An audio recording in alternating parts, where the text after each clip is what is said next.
Today on CityCast Austin, when was the last time you were sitting in a coffee shop or a bar alone, killing time, and you chatted up a complete stranger? If that gets your heart going, today's episode is for you. KUT's new podcast, 24 Hours in Austin, does that, and it is awesome. Their project editor joins me today.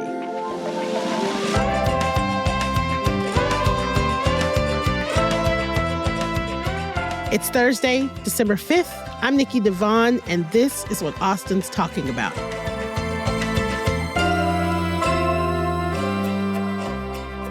Hello, I am here today with Matt Largey, who is the project's editor at KUT and has this awesome new podcast called 24 Hours in Austin. So I read that one of the inspirations for this podcast was an episode of This American Life called 24 Hours at the Golden Apple, where they interviewed people at a Chicago diner over a 24-hour period of time.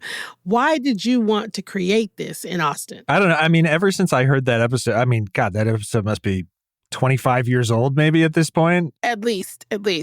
Yeah. You know, I think at the time it just like really kind of captured my imagination. It's like what's possible, just like sitting in one place with a microphone and seeing what happens. You know, a lot of times you do an audio project or whatever, and you're just like, okay, I've got this plan and this is going to happen and I'm going to talk to this person and they're going to tell me this and then we'll wrap it all up in a nice little bow. I was like, but the thing about this style, I guess, is just like you have no idea what's going to happen. Yes. Like you just go into it and you're just rolling and whatever happens and you capture it. I love it. And something, whether or not something happens, but it does. Yeah. Which is great.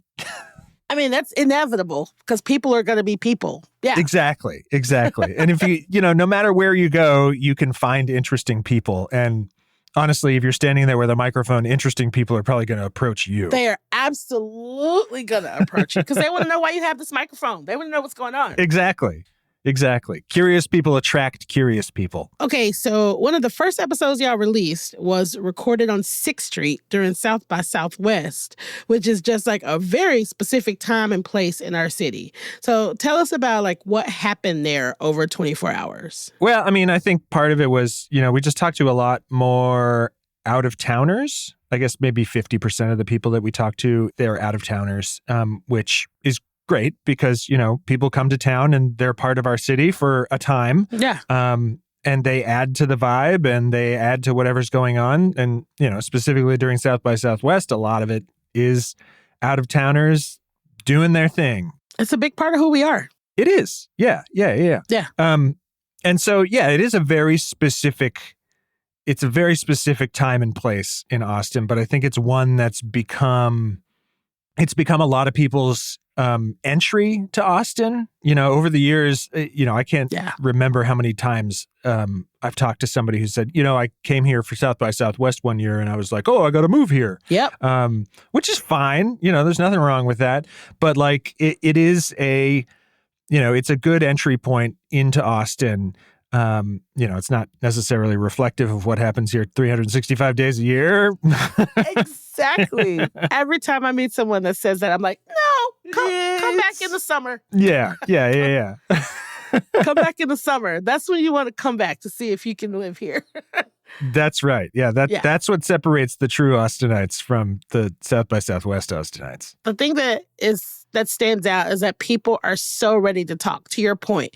Like you have a microphone, people are curious. And I don't think it's maybe just because it was on 6th Street. I could be wrong. Were you surprised at all at how openly people shared some pretty intimate details with somebody that was just like holding a mic that they just met? Were you surprised by that? I was 100% surprised by that. In the time that I spent in the field, this goes for not just 6th Street, but all the other places that we went to later in the podcast series. Not a single person said no, they wouldn't talk to me. Really? Not one? Yeah, not one. And I was just like, what? Really? Okay, hold on. Wait a minute. I want to be accurate about this. There was one person in the middle of the night on 6th Street who said they wouldn't talk to me. But it was like 3 a.m. And so like I totally get why you wouldn't want to talk to a stranger at 3 a.m. Yeah, it's fair. It's fair. But like nowhere else did anyone ever say, no, get out of here. They're all just like, yeah, what are you doing? Let's talk. So it's so funny. I love that. We recently did our first kind of like on the street interviews. And I think some of it for sure is just that I have a bubbly personality. It helps. And you seem definitely like a person that's really easy to talk to. But I also think that Austinites are just curious and nice, and they want to know what's happening, and there's always something happening in the city, so they're like, well, what are you doing? What is this for? And it makes it so, to me, it seemed very easy. You know, if you approach it as just like being another human being, I guess, like, and that maybe I'm oversimplifying it here, but like, not to say that reporters aren't human beings, but like, if you just kind of are casual about it, then, you know, I think people are a lot more receptive to, you know, to just giving you a shot. Like, you know, they may not go there with you. You may ask personal questions and they may not want to go there, but they'll at least like maybe hear you out if you're just, you know, like a normal human being. Yeah. People want to chat. They're chatty. It does. And, you know, but I think people are looking for an excuse to chat. Like, you know, I've been here for about 20 years. I think Austinites have gotten, I don't want to say shyer, but like gotten just less willing to engage off the bat with somebody, like to make the first move, I guess. Yeah, you're blowing my mind. Yeah. Yeah. And I mean, I think it just comes with being a bigger city. Yeah. They just want an excuse to talk to somebody. And if you give them that excuse, if you make the first move, I think it just like really helps people open up. I think you're right about that, actually. Right. You know, 10 years ago, I couldn't go anywhere without some random person talking to me. And I'm not alone in that, just because we're friendly. Yeah. So, okay, as a part of this project, I'm sure you saw some aspects of the city and met some people that maybe you never encountered before or you wouldn't have encountered otherwise. What are some unexpected things you learned about the city or the people in the city? One of the episodes was at Bennu Coffee on Riverside and Congress. I did an overnight shift there. And I'm talking for myself. There's like 15 producers who worked on this. So like, I'm sure they'd all have a different answer, but there was a guy who I saw in the corner of the coffee shop, just kind of sitting off by himself at like, I don't know, it had to be 2 a.m. And he was drawing something on a napkin, with a pen. And you know, I kind of like tried to look over his shoulder a little bit, but it was hard to be inconspicuous about it because he was like the only person over there. And so he was drawing with like this really intricate drawing of like a skull, basically. And, you know, so I asked him like, hey, what are you doing? And like, this guy had like tattoos all over his face. Like he was a guy that I would like, normally, because of whatever biases that I have of my own, like normally a guy that I would not like approach on the street. But when I sat down and I talked to that guy, he was like so willing to just tell me about his whole life and like a really interesting life. Like, you know, he had been in and out of prison. He was living on the streets at the time. You know, he told me about like relationships that he'd had and mistakes that he'd made in those relationships, and like regrets that he had. And just like went so much deeper than I expected him to, which is like, you know, that's my own fault for not expecting that. But yeah. He just went there. And I was just, you know, I learned a lot about this guy. But I guess I also just learned a lot about not letting my expectations like dictate what I do, you know, like just like approach the person that you don't expect to even talk to you. Right. Right. Because the worst they can do is tell you to fuck off like that. Or, yeah, that's it. Then you won't know until you try. Yeah. And how bad is that? It's not that bad. It hurts for a second, but yeah. And so like in terms of what I learned, like, I learned about setting my own expectations, but also just like, you know, just like the city is full of, and I'm sure this is true for any city, but like, the city is just full of interesting people who have a story to tell. There's this dumb, the dumb cliche, like everybody's got a story or whatever, but like, it's like, I don't know, it's true. It's true. It really is. And if people are willing to tell you their story, I think it's worth listening to people's stories. Well, how did you get them to start talking? I think a lot of it, like if you approach somebody and say, tell me a story about yourself, they and the same thing would happen with me, honestly, like just freeze up. Oh, yeah. Like they're like, So, I mean, the way that I and most of the other producers approach people were just like, hey, what are you doing? Yeah. Yeah. Hey, what's going on? And it's like, start with the softball and like get them kind of warmed up. Mm-hmm. And then like look for an opening, like look for, you're juggling you're or whatever. Yeah, you're drawing. Hey, what are you drawing? What's up with that? Like why a skull? Why are you drawing it on a napkin? Yeah. And like, I don't know, when I asked that guy like why he was drawing a skull, he's like, oh, I'm a tattoo artist. I'm like, oh, okay. So like, that kind of led to the next thing. Oh, I love that. Yeah, you just kind of follow the breadcrumbs, I guess. Start with the softball and then follow the path where it goes. Oh, yeah, that takes skill. I love that. I love it. Yeah. So I'm curious because, not to sound super woo-woo, but like I feel like the majority of us have a little bit of empath in all of us, right? And so what is it like? And I guess, what's it like when you're in these situations, holding space for people, telling you these really intimate, private things?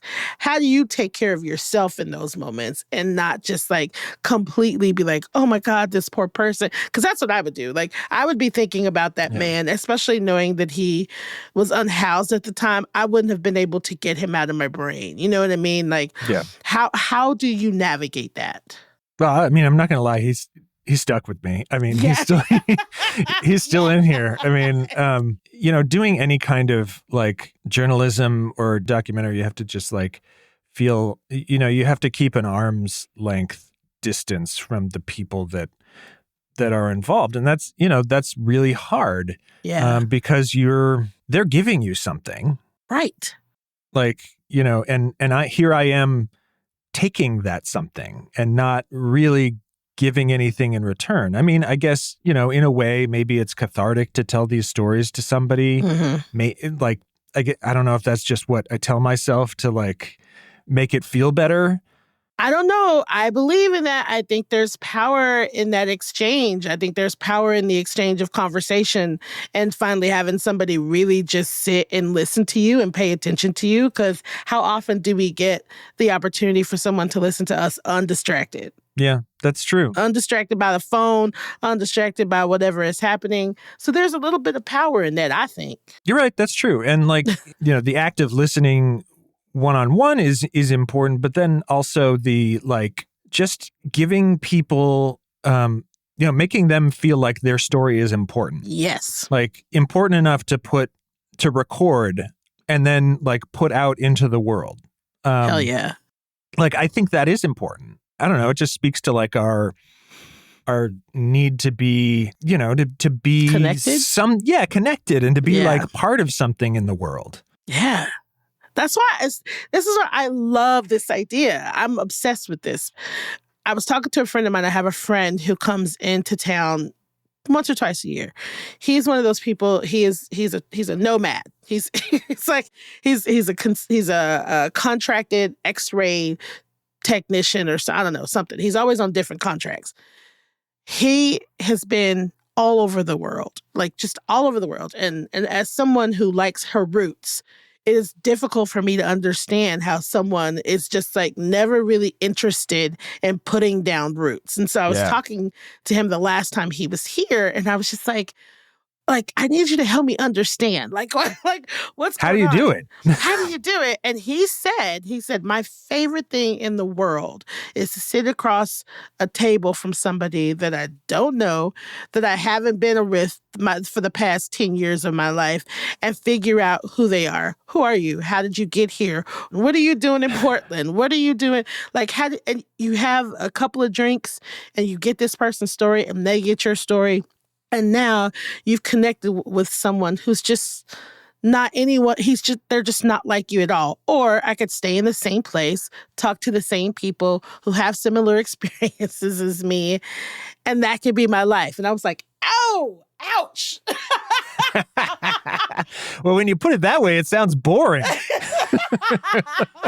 But I mean, this is what this podcast reminds me of. It's just like this opportunity to like talk to all these people that I would never get an opportunity to sit across the table from unless I did what you did and do the work.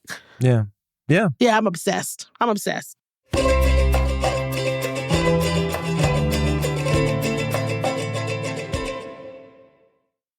Can you reveal where you chose to record each episode, or like how you chose to record it? Yeah, sure. Well, in terms of how we chose to record, how we chose where to record, it's like there's not a lot of places that are like populated in Austin 24 hours a day anymore. Right. I mean, like people remember that like there used to be 24-hour diner, you know, Kirby used to be 24 hours. Magnolia. Yeah. There are places you could go, but now it's like IHOP. That's one of the few. Denny's, I guess. Is our Denny's open 24 hours? I think it might be, yeah. I think so. Yeah. You know, we narrowed it down to maybe 20 options. And then, you know, we went through and we're like, okay, who's going to give us permission? Like if it's private property, are they going to allow us to come and do this? And some people said no. And, you know, that's fine. They have good reasons for that. I mean, if I was a business owner or something, I might not want reporters at my location 24 hours a day. You never know what's going to happen. And so basically these are the ones that just kind of panned out. We chose 6th Street during South by Southwest, and then we went to the airport for 24 hours. Ooh, smart. Yeah. A lot of people there overnight who don't want to be there. We went to, as I mentioned, Banu Coffee at Riverside and Congress. And then we went to the 911 call center and hung out with the folks who answer mental health calls for 24 hours. Yeah. What? So that one's a little different than the rest of them. I love that, though. I love that. Yeah, it was pretty interesting. Yeah. Oh, my gosh. So to your point, so like after the pandemic, we lost a lot of those places. Like, you know, I think I'm still in my feelings about 24-hour diner, no longer being 24-hour diner, but still being called 24-hour diner. I go on and on about that. Starseeds just closed. Like, I think they closed permanently last weekend because I-35.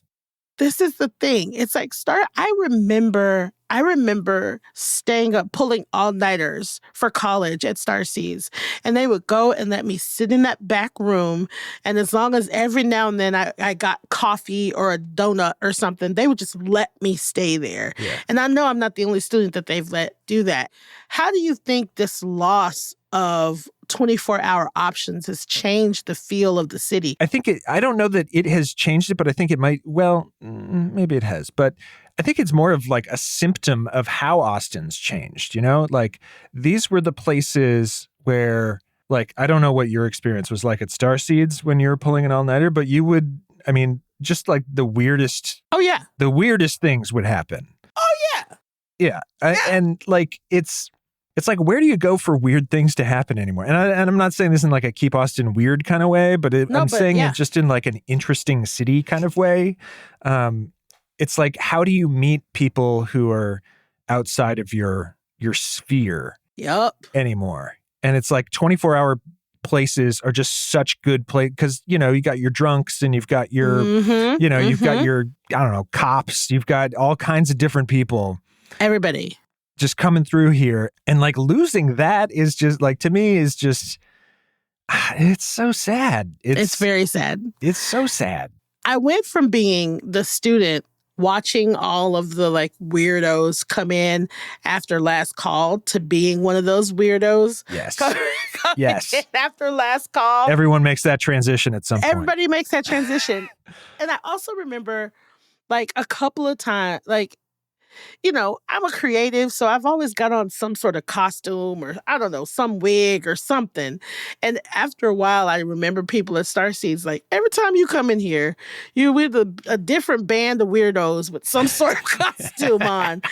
And I'm like, that's the thing. It's like, either it's something like that, or it's to your point. It's like a cop, or it's a student, or it's like Starseeds. I saw some weird shit at Starseeds. I bet. Some wonderful, weird shit. Also, the Magnolia on Lake Austin. Saw some wonderful, weird shit there, too. Yep. Yeah.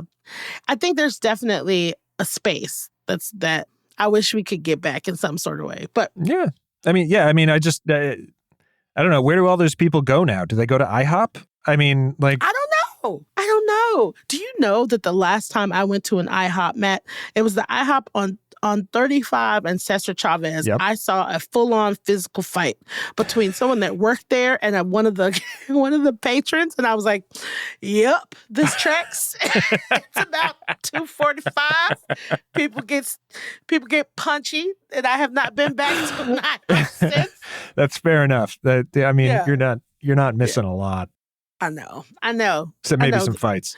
Except some fights. Yeah, I might peek my head in it every now and then. But so this podcast captures people in a particular moment in Austin, but you came to Austin in 2006. Mm-hmm. So what do you think it would have been like if you'd have done this project back then? Oh, man. Like, we might have gone to different places. Obviously we would have had a lot more options, but I don't know if the outcome would have been that much different. It's like people are still people. Yeah.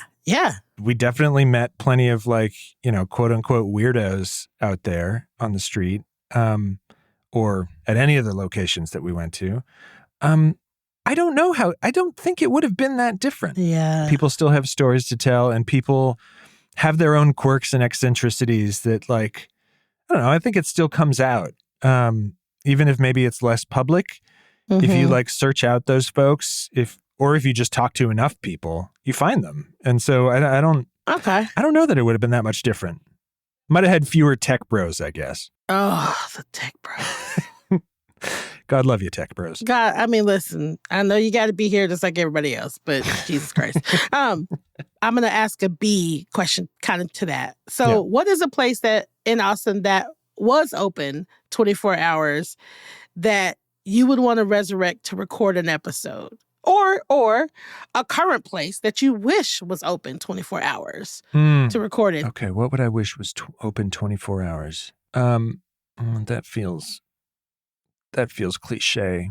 I'm so curious what feels cliche.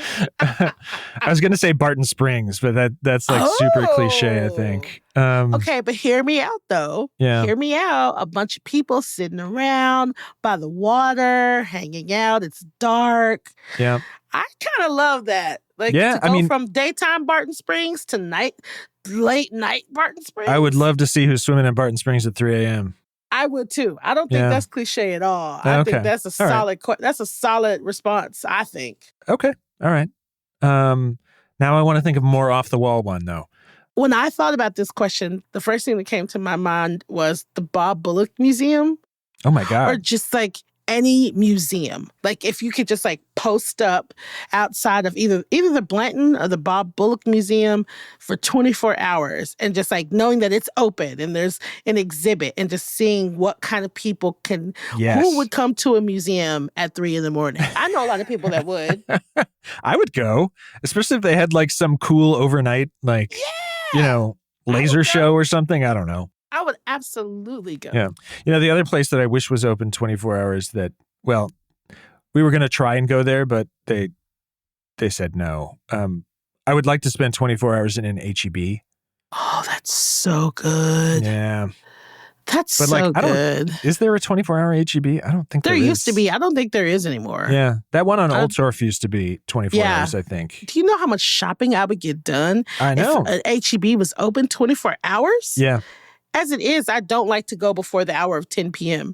But if it was that open, is the golden hour for grocery shopping. You're right. it's a golden hour. It's a golden hour. Oh, H-E-B is a good one. H-E-B is a really good one. Okay, I think the only other one that I would say is City Hall. Yeah. That would actually be really fun to just see what happens there in the middle of the night. I mean, listen, I used to work there. So I've been there in those late nights when council meetings go late, and it gets pretty loopy and pretty crazy. Oh yeah. It gets pretty, it's dodgy. It's a little dodgy. People get a little slap happy. Yeah. It seems like they don't have those like late night meetings anymore though, which, I used to, I mean, I know the council hated it, but like, I thought they were great. Because it's like you just have this parade of citizens, giving testimony, and like the council just like growing more and more frustrated and irate as time went on. Man, I loved it. Yeah. I loved it. The few times it happened while I was there, I was like, yep, here all night. Brought my pajamas, brought my blanket. I'm ready to stay. I got snacks. I can do this all night. Everybody's pissed off and angry. I love it. I love it. I was the only one. Everybody else hated it. But everybody else hated it. Yeah. They're like, I want to go home. So what are you hoping the Austinites take away from the podcast? In my like dream world, it would be like people make the first move, like they talk to the person sitting next to them on the bus. Like just ask them, they're knitting something. Hey, what are you knitting? Who's that for? Or whatever, whatever they're doing. Yeah. I don't know, just like engage with each other a little bit more. People are like craving that connection. I'm not going to like be like an old man and say like, oh, social media has ruined everything and like, oh, blah, blah, blah. But like, I think people are craving that kind of in-person connection, and they don't always know how to make it happen. And so like just being curious about each other and asking somebody a question and having a conversation with them, like I think that's really important and that people should do that more. I think you're right. I've found I spend, depending on who you ask, probably too much time in bars. But I do feel like there's no such thing. I feel like what I found and I'm finding is happening often is alcohol makes people feel a little more courageous to talk and chat to each other. And so, great example, literally last night I was at Cavalier and some friends and I were talking, and then we were talking about chickens and how, in the country you wring chickens' necks. That's how I grew up.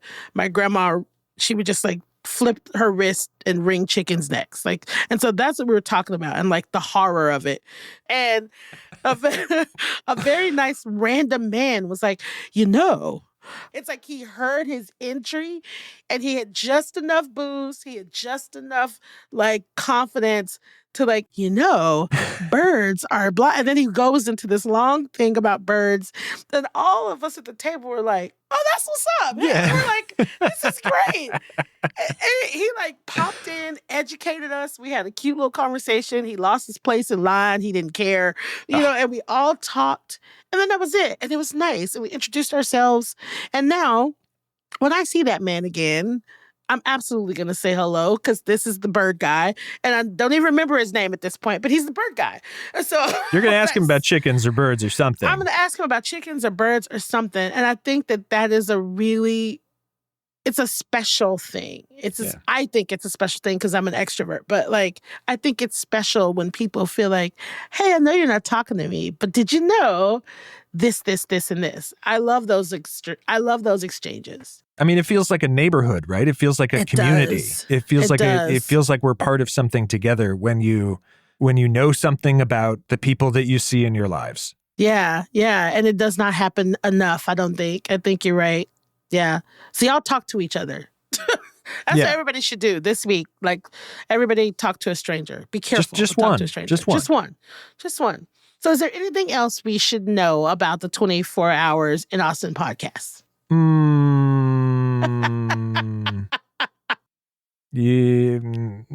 No, I got Just nothing. listen to it. Just listen to it. Dive into it. It's wherever you get podcasts. It's wherever you got this podcast.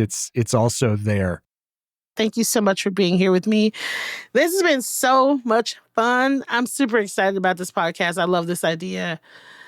Thank you for being here. This was a great conversation. Thank you, Nikki.